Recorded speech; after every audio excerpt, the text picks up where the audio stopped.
नमस्कार, ये आकाशवाणी शिमला है। अब आप शशि चौहान से प्रादेशिक समाचार सुनिए। मुख्यमंत्री सुखविंदर सिंह सुक्खू ने राहत व पुनर्वास कार्यों के लिए केंद्र सरकार से उदार वित्तीय सहायता का आग्रह किया है। नई दिल्ली में केंद्रीय गृह मंत्री अमित शाह से भेंट के दौरान उन्होंने कहा कि प्रदेश में भारी वर्षा और भूस्खलन से अब तक लगभग 1,000 करोड़ रुपए का नुकसान हुआ है। उन्होंने कहा कि पिछले 3 वर्षों में प्रदेश को करीब 21,000 करोड़ का नुकसान हो चुका है।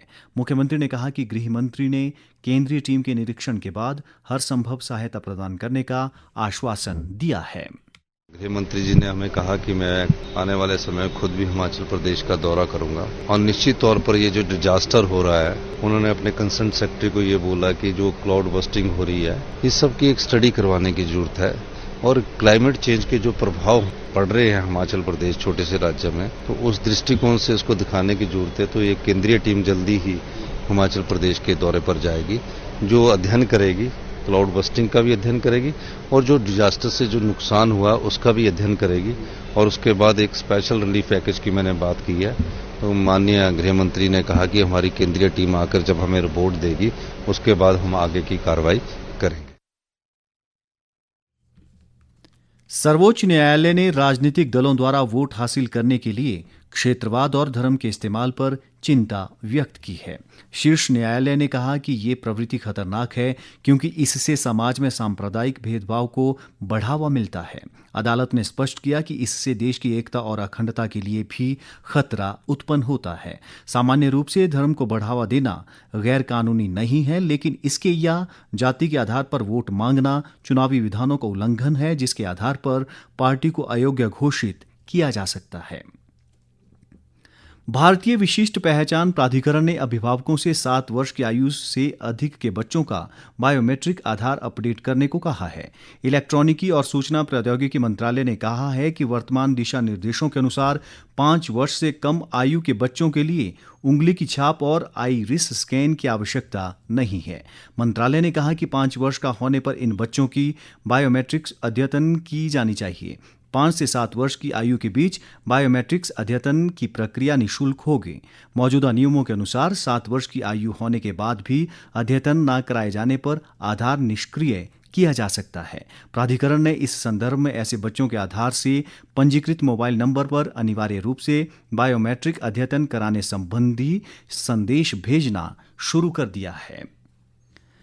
स्वास्थ्य मंत्री धनीराम शांडिल ने मंडी जिला के धर्मपुर विधानसभा क्षेत्र के सियाठी और आसपास के अन्य आपदा प्रभावित क्षेत्रों का दौरा किया। उन्होंने अधिकारियों को नुकसान का सही आकलन कर राहत राशि समय पर प्रभावितों तक पहुंचाने के निर्देश दिए। बाद में उन्होंने धर्मपुर आदर्श नागरिक अस्पताल में स्वास्थ्य विभाग के अधिकारियों के साथ एक बैठक भी की। उन्होंने इस अस्पताल में विभिन्न सुविधाओं के लिए 47 लाख रुपए की राशि भी स्वीकृत की। किन्नौर जिला उपायुक्त अमित कुमार शर्मा ने सेब सीजन के दृष्टिगत संबंधित विभागों को सभी कार्य समय पर पूरा करने के निर्देश दिए हैं। रिकांगपिओ में एक बैठक में उन्होंने लोक निर्माण विभाग को सड़क मार्गों की बहाली पर विशेष ध्यान देने को कहा ताकि समय पर सेब मंडी तक पहुंच सके। उन्होंने बागवानों से भी अपनी सेब की पेटियों का बीमा करवाने की अपील की ताकि किसी दुर्घटना की स्थिति में बागवानों को उनकी फसल का लाभ मिल सके। चंबा जिला उपायुक्त मुकेश रेपस्वाल ने मणिमहेश यात्रा के दौरान श्रद्धालुओं से धार्मिक आस्था के भाव के साथ साथ पर्यावरण संरक्षण की जिम्मेदारी का निर्वहन करने की अपील की है।